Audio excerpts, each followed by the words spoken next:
For advertisement, call 8125893028. Our Gmail maxtvtelugu@gmail.com.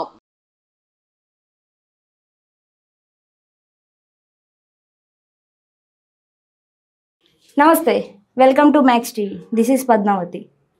Present ఎక్కడ చూసినా కూడా మనీ సేవింగ్స్ గురించి చెప్తూనే ఉంటారు ఎవరొకరు మన చుట్టుపక్కల. మరి ఇలాంటి పొజిషన్స్లో ఒక మనీ సేవింగ్ చేయాలంటే ఎక్కడ చేయాలి? అండ్ దానికోసం ఇప్పుడు మన చుట్టుపక్కల ఎక్కడికక్కడే మనకు ఆప్షన్స్ వస్తూనే ఉన్నాయి. మరి ఇలాంటి సమయాల్లో దేన్ని ఎంచుకోవడం బెటర్ అంటారు? ఒక లైఫ్ ఇన్సూరెన్స్ కావచ్చు, లేకుంటే మనీ సేవింగ్స్ అవ్వచ్చు, ఏదైనా అవ్వచ్చు.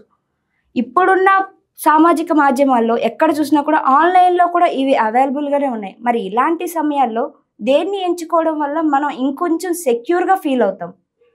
ఇలాంటి క్వశ్చన్స్ అందరికీ వస్తూనే ఉంటాయి. మరి ఇలాంటి సమయాల్లో అసలు ఏది తీసుకోవడం బెటర్ అంటారు? ఇవన్నీ కూడా మనం పూర్తిగా తెలుసుకునే ప్రయత్నం అయితే చేద్దాం. ఈరోజు మనతో పాటు శ్రీనివాస్ రెడ్డి గారు ఉన్నారు. అండ్ ఆయన మ్యూచువల్ ఫండ్ డిస్ట్రిబ్యూటర్. ఆయనతో మాట్లాడి అసలు ఏది బెటర్ అంటారు, ఏవేవి తీసుకోవడం వల్ల మన మనీ ఇంకొంచెం సెక్యూర్గా ఉంటుందంటారు, ఇవన్నీ కూడా తెలుసుకునే ప్రయత్నం చేద్దాం. పూర్తి వీడియో చూసేసేయండి.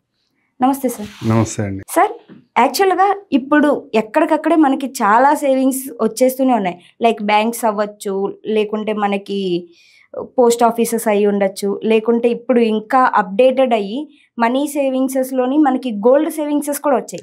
మరి ఇన్ని ఉండగా ఈ మ్యూచువల్ ఫండ్స్ని ఎందుకు నమ్మాలి అని అంటారు? యాక్చువల్గా బేసిక్గా అండి, ట్రెడిషనల్ ఇన్వెస్ట్మెంట్స్ గురించి మనం మాట్లాడుకుంటే ఒక 20 years 30 years బ్యాక్ మనకి రెండే ఆప్షన్స్ ఉన్నాయి. మీ దగ్గర మనీ ఉంటే గోల్డ్లో ఇన్వెస్ట్ చేయండి, లేదా కొంచెం ఎక్కువ మనీ ఉంటే అగ్రికల్చర్ ల్యాండ్ బై చేస్తూ ఉండేవాళ్ళం. ఆ రోజు అగ్రికల్చర్ ల్యాండ్ ఎక్కడి నుంచి బై చేసేవాళ్ళం అంటే మన చుట్టుపక్కల ఫ్యామిలీస్లో ఎవరికైనా అవసరం ఉండే వాళ్ళు సెల్ చేస్తుంటే మనం అక్కడ బై చేసేవాళ్ళం. It's a secured investment. Also gold. ఈ రెండు ఆప్షన్స్ మాత్రమే ఉండేవి. వేరే లైఫ్ సైకిల్ పెరిగిన తర్వాత పిల్లలందరూ చదువుకుని బయట దేశాలకు వెళ్ళి వాళ్ళు ఇన్కమ్ సోర్స్ చేసిన తర్వాత ఇన్వెస్ట్మెంట్ ఆప్షన్స్ కూడా అలాగే పెరిగినాయి. ఇన్వెస్ట్మెంట్ ఆప్షన్స్ పెరిగిన తర్వాత జనరల్గా ఒక పిల్లవాడు పుట్టగానేనో, లేకపోతే పెళ్ళవగానేనో, లేకపోతే వాడికో పిల్లవాడు పుట్టగానే ఒక ఎల్ఐసి పాలసీ తీసుకుని తర్వాత వాళ్ళ ఫ్యామిలీస్లో అడిషనల్ మెంబర్స్ యాడ్ అయ్యేటప్పటికి ఒక ఎల్ఐసి పాలసీ తీసుకుని ఇట్లా లాస్ట్ 20 years నడుస్తుంది. ఒక 7 years 10 years నుంచి కొంచెం ట్రెండ్ మారింది. ఎందుకంటే అంటే ఇంతకు ముందు ఎలా ఉండేది అంటే 20 years బ్యాక్ 15 years బ్యాక్ ఎవరైతే అడ్వైజర్ వచ్చేవారో, ఒక ఎల్ఐసి డెవలప్మెంట్ ఆఫీసర్ వచ్చేవారో, ఒక బ్యాంక్ మేనేజర్ వచ్చేవాళ్ళు, ఏది వస్తే వాళ్ళు చెప్పింది మనం ట్రస్ట్ చేసేవాళ్ళు. లైక్ ఇది మనం మంచిగా చెప్తున్నాడు అన్న ఉద్దేశంతో అక్కడ వాళ్ళు ఏదైతే చెప్పారో దాన్ని ఓకే చేసుకుంటూ వెళ్ళి మనం ఇన్వెస్ట్మెంట్ చేసేవాళ్ళం. అట్లాగే మన పెద్దవాళ్ళు ట్రెడిషనల్ ఇన్వెస్ట్మెంట్స్, అగ్రికల్చర్ ల్యాండ్ కానీ గోల్డ్ కానీ. కానీ ట్రెండ్ మారిన తర్వాత యూత్ అంతా బయటకు వచ్చిన తర్వాత మన పిల్లలు కూడా ఒక 20 years నుంచి 15 years నుంచి వివిధ దేశాలకు వెళ్ళి ఎక్కడెక్కడో వాళ్ళు జాబ్ చేస్తున్నప్పుడు అక్కడ ఇన్వెస్ట్మెంట్స్ ఎలా ఉన్నాయి, ఇన్వెస్ట్మెంట్స్ ఆప్షన్స్ ఏమున్నాయి, అవన్నీ కూడా చెక్ చేస్తూ ఉన్నారు. ప్లస్ లేటెస్ట్గా ఒక 10 years నుంచి ఏమైందంటే గూగుల్ వచ్చిన డిఫరెంట్ ఇన్వెస్ట్మెంట్ ఆప్షన్స్ ఏవేవి ఉన్నాయి అనేది విపరీతంగా మన చుట్టూ నాలెడ్జ్ షేర్ అవుతుంది. నాలెడ్జ్ షేర్ అయ్యేటప్పటికి వీళ్ళు కూడా ఏంటి ఇక్కడ ఇంతే నా రిటర్న్స్ వస్తున్నాయి కదా, ఇక్కడెక్కడ వేరే ఆప్షన్లో పెడితే ఇంత రిటర్న్స్ వస్తున్నాయి, దీంట్లో ఇంత ట్యాక్స్ సేవ్ అవుతుంది, ఈ ఆప్షన్లో ఇంత ట్యాక్స్ సేవ్ అవుతుందంటే కానీ చెక్ చేయడం మొదలుపెట్టారు. వీటన్నిటికీ సొల్యూషన్ మనం ఏం చేయ యాజ్ ఏ అడ్వైజర్గా మేమేం చేయగలమంటే, ఒక ఇన్సూరెన్స్లో ఎంత రిటర్న్ వస్తుంది, గోల్డ్లో ఎంత రిటర్న్ వస్తుంది, రియల్ ఎస్టేట్లో ఎంత రిటర్న్ వస్తుంది, మేము చెప్పే మ్యూచువల్ ఫండ్లో ఎంత రిటర్న్ వస్తుంది, ఇవన్నీ కూడా మనం ప్రాపర్గా మన ఇన్వెస్టర్కి అవేర్నెస్ క్రియేట్ చేయగలుగుతాం. దాంతోపాటు ఎక్కడ ఇన్వెస్ట్ చేయాలి అన్నది ఇన్వెస్టర్ సైకాలజీని బట్టి ఆధారపడి ఉంటుంది, నాట్ అడ్వైజర్.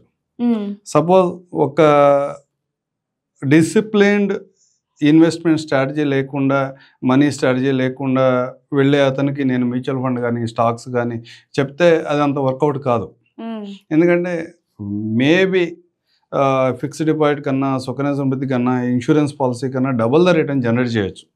కానీ లాంగ్ టర్మ్ హోల్డ్ చేసినప్పుడు మాత్రమే ఏదైనా అతనికి నీడ్ ఏదైతే ఉందో ఆ నీడ్ని ఫుల్ఫిల్ చేసుకోగలుగుతాడు.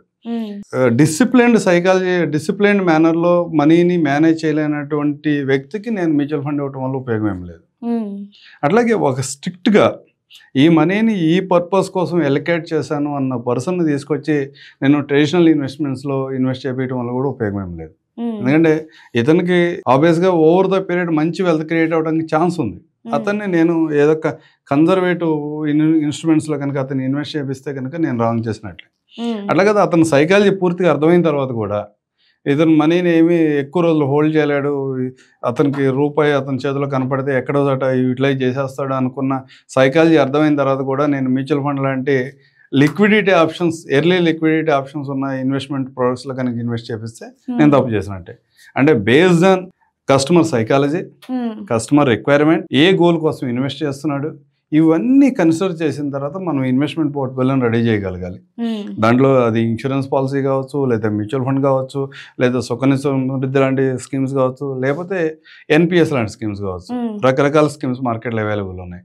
వాటన్నిటిలో కూడా ఎక్కడ మనం ఇన్వెస్ట్ చేస్తే ఫ్యూచర్లో అతనికి ఉపయోగపడుతుంది అనేది మనం ప్రాపర్గా అతని అవసరాన్ని మనం పూర్తిగా అర్థం చేసుకుని అతనికి ఇన్వెస్ట్మెంట్ చేపిస్తే కనుక 100% అతను లాంగ్ టర్మ్లో మంచి వెల్త్ క్రియేట్ చేసుకోగలుగుతాడు. దానివల్ల మనకు కూడా ఉపయోగం. ఇప్పుడు ఇన్సూరెన్సెస్లో కొంతమంది మంత్లీ పే చేసే వాళ్ళు ఉంటారు, 6 monthsకి ఒకసారి పే చేసే వాళ్ళు ఉంటారు, ఇయర్లీ వన్స్ ఒకసారి పే చేసే వాళ్ళు కూడా ఉంటారు. సో ఈ 3 కండిషన్స్లో ఏది తీసుకోవడం వల్ల బెటర్ అవుతుంది అంటారు పే చేసే వాళ్ళకి? దీంట్లో కూడా ఒక రకంగా మాట్లాడితే psychology, investment psychology, investor psychology ఎలా ఉంది అంటే అతను మనీని ఎలా మేనేజ్ చేయగలుగుతున్నాడు. డెఫినెట్గా పర్టికులర్ ఈఎంఐ డేట్లో కనుక పర్టికులర్ డేట్లో ఈఎంఐ వస్తుంది, ఇన్సూరెన్స్ ప్రీమియం కలెక్ట్ అవుతుంది, బ్యాంక్ నుంచి డిడక్ట్ అవుతున్న రోజు ఆ రోజుకి మనీని 100% ఉంచగలిగే వాడికి ఏ ఆప్షన్ అయినా ఒకటే. అట్లా కాదు నేను మేనేజ్ చేయలేను, మర్చిపోతాను, నాకు ప్రతి నెల ఈఎంఐ అన్నది నాకు కొంచెం టెన్షన్గా ఫీల్ అవుతాను అనుకునే వాళ్ళకి ఇయర్లీ అన్నది ఎప్పుడు కూడా సజెషబుల్ అడ్వైజ్ అనమాట, రీజనబుల్గా ఉంటుంది. అది మీరు కూడా ఇంకా ఇలాంటివి ఏమైనా చేయాలనుకుంటే కనుక ఖచ్చితంగా కామెంట్ సెక్షన్లో కామెంట్ చేయండి. అండ్ ఈ వీడియో అసలు మీకు ఎలా అనిపించిందో ఖచ్చితంగా కామెంట్ చేయండి. And today this video guys, ఇలాంటి మరెన్నో వీడియోస్ మీ ముందుకు తీసుకురావడానికి నేను ట్రై చేస్తూనే ఉంటాను. సెలవు.